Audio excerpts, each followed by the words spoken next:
সারদা পাঠশালার তরফ থেকে প্রত্যেক ছাত্রছাত্রীকে জানাই আন্তরিক অভিনন্দন। আমার এই ভিডিওয়ে তোমরা জানতে পারবে রবীন্দ্রনাথ ঠাকুর রচিত চতুরঙ্গ উপন্যাসের বিষয়বস্তু এবং বিভিন্ন আলোচ্য বিষয়।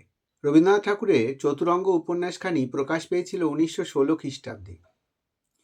এই উপন্যাসটি রচনা প্রণালী একটু বিশেষত্ব সম্পন্ন। এ কারণেই বলবো যে উপন্যাসটির সমগ্র অংশ 4টে খণ্ডে 4টে নাম ভূমিকায় উপস্থাপিত করা হয়েছে। সেটি হলো এইরকম: জ্যাঠামশাই, শচীশ, দামিনী, শ্রীবিলাস। সাধারণত অন্য উপন্যাসের মধ্যে এরকম গঠন প্রণালী বিশেষভাবে দেখা যায় না। যাই হোক, আমরা আসবো উপন্যাসের বিষয়বস্তুতে। প্রথমে আমি কতগুলো নাম বলি, না হলে কাহিনীর মধ্যে যখন যাচ্ছি অনেক ছাত্রছাত্রী বলছে যে কাহিনীর মধ্যে অনেক জটিলতা চলে আসছে। অর্থাৎ আমি যত সরল করে তাদের বোঝাবার চেষ্টা করছি যাতে করে তারা এটাকে বোধগম্যতার মধ্যে নিয়ে এসে পরীক্ষার সময় সেটাকে কার্যকরী করতে পারে, কিন্তু সেইখানে কিছুটা জটিলতা তৈরি হচ্ছে। এই কারণেই হচ্ছে উপন্যাসের কাহিনীগুলো তো অনেক বড় এবং সেখানে অনেক শাখা কাহিনী, উপকাহিনী ইত্যাদি থাকে। আর তার পরিসরের এই দীর্ঘ অংশটিকে আমি আলোচনা করতে গিয়ে অনেক সময় হয়তো ছাত্রছাত্রীদের কাছে, আমি নিজে বুঝতে পারছি না, ছাত্রছাত্রীদের কাছে ব্যাপারটা জট পাকিয়ে যাচ্ছে, ফলে তারা বিষয়টিকে সঠিকভাবে নিজেদের অনুধাবনে আনতে পারছে না। ওই জন্য এই উপন্যাসটি আলোচনা করবার সময় আমি একটু অন্য ধরনের করে আলোচনা করছি। তোমাদের আশা করি অনেক সুবিধায় আসবে। তোমরা কমেন্টে আমাকে জানিও অবশ্য যে তোমাদের কি সুবিধা হলো। তো এখানে বলি, প্রথমে বলবো চরিত্রের নামগুলো। চরিত্রের নাম বলতে যখন আমরা উপন্যাসটার পর্বগুলোকে বললাম তখনই বলেছিলাম জ্যাঠামশাই। জ্যাঠামশাই বলতে এখানে জগমোহনকে বলা হয়েছে। এছাড়াও রয়েছে এখানে শচীশ। শচীশের সঙ্গে জগমোহনের সম্পর্ক হচ্ছে জ্যাঠা ভাই। তারপরে রয়েছে শ্রীবিলাস। শ্রীবিলাস হচ্ছে শচীশের বন্ধু। তারপরে রয়েছে হরিমোহন। হরিমোহন হচ্ছে শচীশের পিতা। আরেকটি চরিত্র রয়েছে পুরন্দর। তার ভূমিকা অত্যন্ত কম, তবু উপন্যাসের মধ্যে রয়েছে, তার কার্যকারিতা কিছুটা হলেও বলতে হবে। পুরন্দর হলো শচীশের বড় দাদা। আরেকটি নারী চরিত্র রয়েছে, সেটা হলো দামিনী। দামিনী হলো এই উপন্যাসের অন্যতম সাধক চরিত্র লীলানন্দ স্বামীর বিশেষ শিষ্য শিবতোষ, তার স্ত্রী, বিধবা স্ত্রী বলা চলে।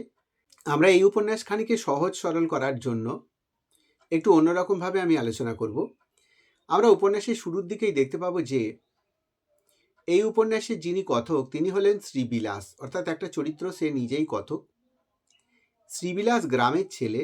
সে কলকাতা শহরে পড়াশোনা করতে এসেছে। কলেজে পড়াশোনা করতে গিয়েই তার সঙ্গে পরিচয় হয় শচীশের। শচীশ সাধারণত অন্যদের থেকে একটু পৃথক, সে একটু স্বতন্ত্র প্রকৃতির, তাই তাকে শ্রেণীকক্ষের অন্যান্য ছেলেরা বিশেষভাবে সহ্য করতে পারত না। কিন্তু আমাদের শ্রীবিলাসের কাছে সে অত্যন্ত প্রিয় পাত্র ছিল। এই শচীশের জ্যাঠামশাইয়ের নাম জগমোহন। জগমোহন কিছুটা নাস্তিক প্রকৃতির লোক ছিলেন। তিনি তার পরিবারের মধ্যে একটু স্বতন্ত্র ধরনের ছিলেন বলে হরিমোহন অর্থাৎ শচীশের পিতার সঙ্গে তার বিশেষভাবে বনিবনা হতো না। এই জগমোহন তার বাড়িতে এলাকার চামার বা চর্মকারদেরকে, মুসলমান চর্মকারদেরকে নিমন্ত্রণ করে একদিন খাওয়াবার বন্দোবস্ত করে। সঙ্গে অবশ্যই কিন্তু শচীশ ছিল, কারণ শচীশ জ্যাঠামশাই অন্তপ্রাণ। জ্যাঠামশাইও তাকে প্রচণ্ড ভালোবাসে মানে শুধুমাত্র পুত্রতুল্য বলে স্নেহ করে না, তার সঙ্গে বন্ধুত্বের সম্পর্ক বজায় রাখার চেষ্টা করে। এবং জগমোহনের জীবনের যে সমস্ত চিন্তা ভাবনা, জগমোহনের যে দার্শনিক ভাবভক্তি, সেইটা কিন্তু প্রতিফলিত হয়েছে অনেকটা শচীশের মাধ্যমে। তো যাই হোক, আমরা দেখলাম যে মুসলমান ব্যক্তিদেরকে নিমন্ত্রণ করেছে জগমোহন। তার জন্য হরিমোহন প্রথমেই প্রতিবাদ করেছে, কিন্তু জগমোহন সেই তার প্রতিবাদের কথা শোনেনি। সে তাকে জানিয়েছে যে তোমরা তোমাদের দেবতাদের তো রোজই খেতে দাও, আমি আমার দেবতাদের একদিন খেতে দেব। তাতে হরিমোহন অবাক হয়েছে। সে জানিয়েছে ওই মুসলমান চামারেরা তোমার আবার দেবতা নাকি? এতে জগমোহন জানিয়েছে যে ব্রাহ্মণরা নিরাকার মানে তাকে চোখে দেখা যায় না, তোমরা সাকার মানো তাকে কানে শোনা যায় না, আমরা সজীব মানি তাকে কানেও শোনা যায়, চোখেও দেখা যায়। হরিমোহনের বড় ছেলে পুরন্দর বাহাদুরি করে জ্যাঠামশায়ের এই ব্যবস্থাপনাকে ভণ্ড করার চেষ্টা করে। তখন জগমোহন তাকে শুনিয়েছে যে, ওরে বাদর, আমার দেবতা যে কত বড় জাগ্রত তা তার গায়ে হাত দিতে গেলেই বুঝবি, আমাকে কিছুই করিতে হইবে না। এইবারে আসি উপন্যাসের একটি উপকাহিনীতে। সেই উপকাহিনীটিতে প্রধান চরিত্র ননিবালা। শচীশ যখন কলকাতায় পড়াশোনা করে তখন সে একটি বাড়িতে ছাত্র পড়াতে যেত। কলকাতা থেকে হঠাৎ করে সে জ্যাঠামশাইয়ের কাছে ফিরে আসে এবং জ্যাঠামশাইকে শুনিয়েছে যে ননিবালা তার বিধবা মায়ের সঙ্গে তার মামার বাড়িতে থাকত। তার মামার ছেলেগুলি দুশ্চরিত্র, তাই ননিবালার মা যখন আর উপস্থিত থাকলো না, তখন সেই ছেলেদের কোনো এক বন্ধু ননিবালাকে সঙ্গে করে নিয়ে যায়। কিছুদিন তাকে সঙ্গে রাখে, কিন্তু তারপরে তাকে নানান বদনাম দিয়ে সেখান থেকে বিতাড়িত করে।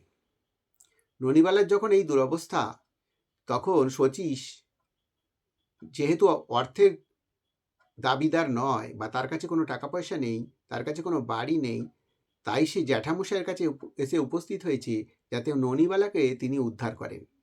জ্যাঠামশাই তৎক্ষণাৎ তাকে নিয়ে আসার জন্য জানালে শচীশ জানিয়েছিল যে তাকে নিচের ঘরে বসানো রয়েছে। এই জ্যাঠামশাই সেই ননিবালাকে নিজের কন্যার মতো মাতৃ সম্বোধনে সম্বোধিত করে এবং মা ছাড়া তাকে অন্য কিছু বলে ডাকত না। ননিবালার সন্দেহ ছিল যে এই পুরুষটি বা এই পিতৃতুল্য মানুষটি হয়তো তার হাতে খাবে না, কারণ সে ভ্রষ্টাচারী। তার গর্ভে তখন 6 মাসের একটি সন্তান রয়েছে। দেখা গেছে যে জগমোহন সেই বিষয়ে কোনো বিচার আচার করেনি এবং তার অত্যুৎকৃষ্ট মানসিকতার পরিচয় ননিবালা দেখে হতবাক হয়েছে। এরপরে কিন্তু জগমোহনের অনুপস্থিতিতে পুরন্দর তার বাড়ির মধ্যে রাত্রেবেলা পাঁচিল টপকে প্রবেশ করে এবং ননিবালাকে হম্বিতম্বি করবার চেষ্টা করে। এই পরিস্থিতি দেখে জগমোহন আর ননিবালাকে এখানে রাখতে যখন সাহস পাচ্ছিল না, তখনই শচীশ তাকে বিবাহ করবার সিদ্ধান্ত নেয়। জগমোহন নিজে শাড়ি গহনা ইত্যাদি সঙ্গে করে নিয়ে এসে তাকে সুসজ্জিত হতে বলে এবং তার সুসজ্জিত রূপ দেখে তাকে মা বলে সম্বোধন করে এবং বিবাহের সমস্ত ব্যবস্থা যখন রয়েছে, তখনই কিন্তু জগমোহন বাইরে থেকে এসে দেখে যে ননিবালা আত্মহত্যা করেছে এবং সে একটি পত্র লিখে রেখে গেছে। সেই পত্রে সে লিখে রেখে গিয়েছিল যে, বাবা, পারিলাম না, আমাকে মাফ করো, তাকে যে আজও ভুলিতে পারি নাই। অর্থাৎ ননিবালার পত্রের বক্তব্য ছিল যে ভ্রষ্টাচারী পুরুষটি, অর্থাৎ সে ছিল আসলে পুরন্দর, শচীশের বড় দাদা, সেই ভ্রষ্টাচারী পুরুষটি তার জীবনে এত বড় ক্ষতি করেছে, সেই পুরুষটিকে সে আজও ভুলতে পারেনি। মানুষের জীবনের, মানুষের মনের যে কোন দিক নির্ণয়, কোন দিকে গিয়ে তাকে আঘাত হানে, সে কথা বলা বড় মুশকিল। রবীন্দ্রনাথ সেই জায়গাটিকে এখানে উপস্থাপন করবার চেষ্টা করেছেন। এরপরে আসি কাহিনীর মূল অংশে। যে লীলানন্দের কথা বলেছিলাম, তিনি বৈষ্ণব গুরু। তিনি তার শিষ্যদের নিয়ে বিভিন্ন স্থানে সাধন ভজন করে থাকেন। ইতিমধ্যে শচীশের জ্যাঠামশাই প্লেগ রোগে আক্রান্ত হয়ে মারা গেছে। শচীশ জ্যাঠামশাইয়ের এই মৃত্যুর পরে নিজেকে কোনো রকমে সংবরণ করতে পারেনি। প্রচণ্ড মানসিকভাবে আঘাতপ্রাপ্ত হয়ে সে কিন্তু বিভাগী হয়ে যায়। শ্রীবিলাস অনেক অনুসন্ধান করবার চেষ্টা করেছে, অনেক পথ ঘাট নগর অতিক্রম করে অবশেষে শ্রীবিলাস খুঁজে পেয়েছে সেই শচীশকে। সে গিয়ে দেখেছে লীলানন্দ স্বামীর সান্নিধ্যে সে রয়েছে।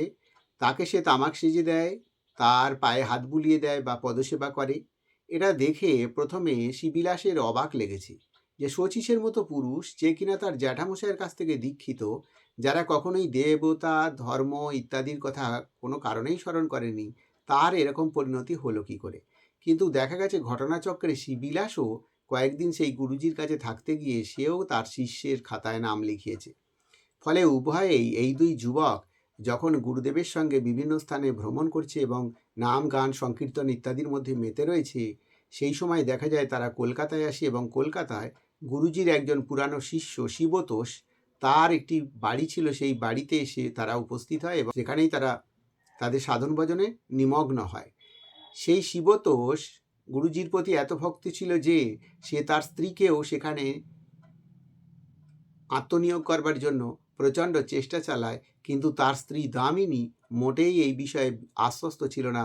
তাই সে সেখানে যায়নি, বরং সে তার নিজের গহনাগাটি নিয়ে যখন ব্যস্ত ছিল, এই শিবতোষ তার চোখ আড়াল করে সেই গহনাগাটি গুরুজির হাতে তুলে দেয় এবং গুরুজি সেই গহনা বিভিন্ন মানুষের মধ্যে সৎকর্ম সাধনের জন্য বিলিয়ে দেয়।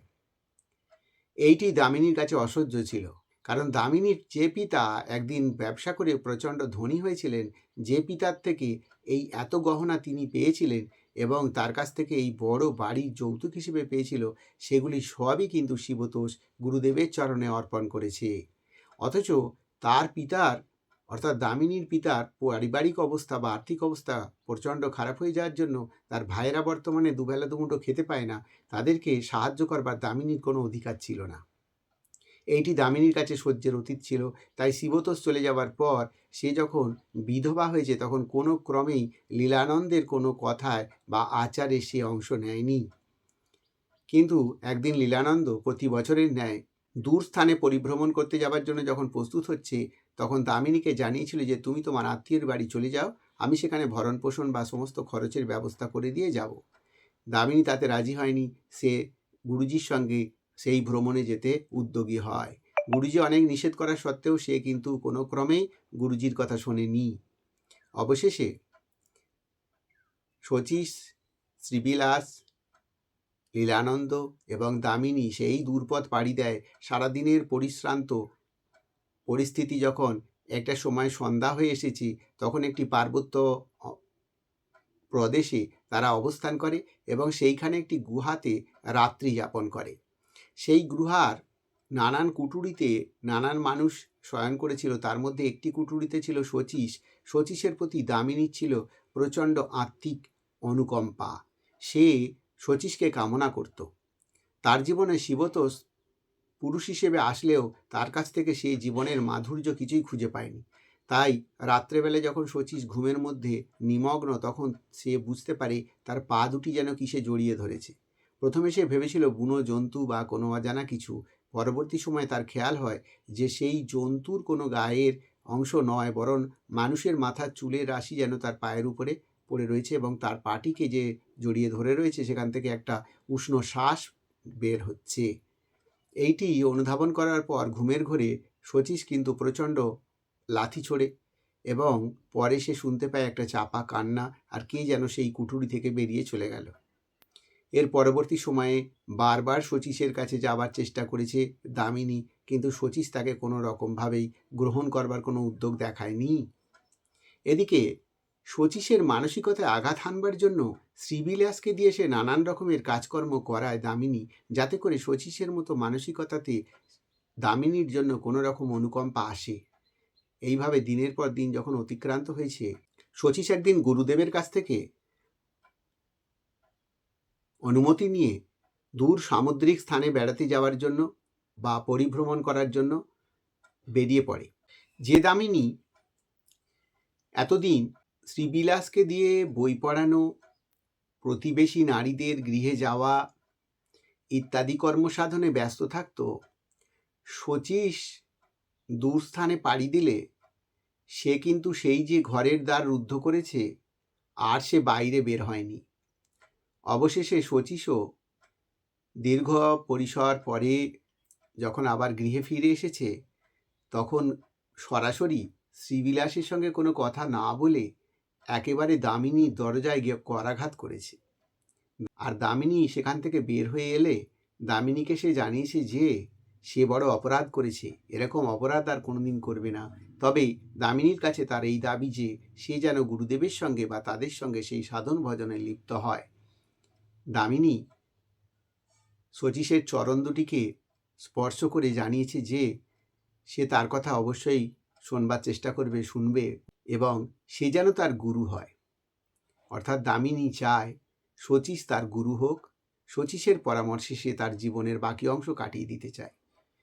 এর কিছুদিন পরে দামিনী শিবিলাসকে বিবাহ করে। শিবিলাসকে বিয়ে করার পর প্রায় বছর খানেকের মধ্যেই দামিনী আস্তে আস্তে অসুস্থ হয়ে পড়ে। শচীশের সেই গুহার কুঠুরিতে থাকা পদাঘাত তার হৃদয়ে ক্রমশ ভারাক্রান্ত একটা বেদনার সঞ্চার করে গেছে। ফলে সে যখন মৃত্যুমুখে পতিত হয়েছে, তখন সে শিবিলাসকে জানিয়েছে, স্বাদ মিটিল না জন্ম জন্মান্তরে, আবার যেন তোমাকে পাই। দামিনী বুঝেছিল শচীশকে পাওয়া যায় না, সে আকাশে নক্ষত্র, নিঃসঙ্গ আকাশেই তার বিচরণ। এই ছিল উপন্যাসের কাহিনী। এই কাহিনীর পরিপ্রেক্ষিতে তোমাদেরকে আমি বলতে পারি, জ্যাঠামশাই চরিত্র, শচীশ চরিত্র, শিবিলাস চরিত্র, দামিনী চরিত্র, প্রত্যেকটা চরিত্র কিন্তু উল্লেখযোগ্য। লীলানন্দের যে ভাবব্যাখ্যান বা ধর্মীয় আচার আচরণ প্রতিফলিত হয়েছে, তা থেকে মানুষটির কোন দিকের উদ্ঘাটন হয়েছে তা ব্যাখ্যা করো, এরকম একটা প্রশ্ন হলেও হতে পারে। কারণ আমরা লীলানন্দের মধ্যে যেটা দেখেছি, তার মধ্যে সদাচরণ ব্যতীত কোনো রকম ভ্রষ্টাচারিতা আমাদের চোখে পড়েনি।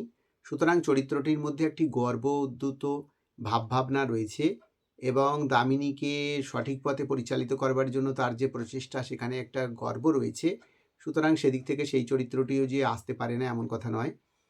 তো এই চরিত্রগুলোকে যেমন জানার দরকার, তেমনি এই চতুরঙ্গ উপন্যাসের মধ্যে দিয়ে রবীন্দ্রনাথ মানুষের ভাবভঙ্গিমার যে 4টি দিক বা 4টি অঙ্গকে প্রতিষ্ঠিত করতে চেয়েছেন, সেই দিক থেকে একটা বিচার করতে, অর্থাৎ উপন্যাসের মূল কথা।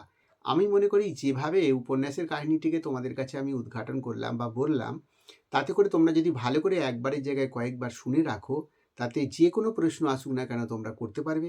আবারও বলি, তোমরা যখন চরিত্রের প্রশ্নগুলি করবে, তখন অন্তত একটা চরিত্র থেকে 5টা বৈশিষ্ট্য লিখবে, আর একটি ভূমিকা, একটি উপসংহার লিখবে, আর পারলে 2বার অন্তত 2টো পয়েন্টের মধ্যে পংক্তি তুলবে।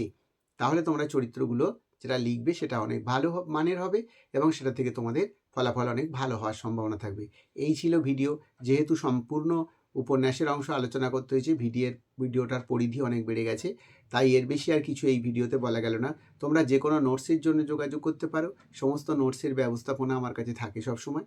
এই বলে ভিডিও শেষ করলাম।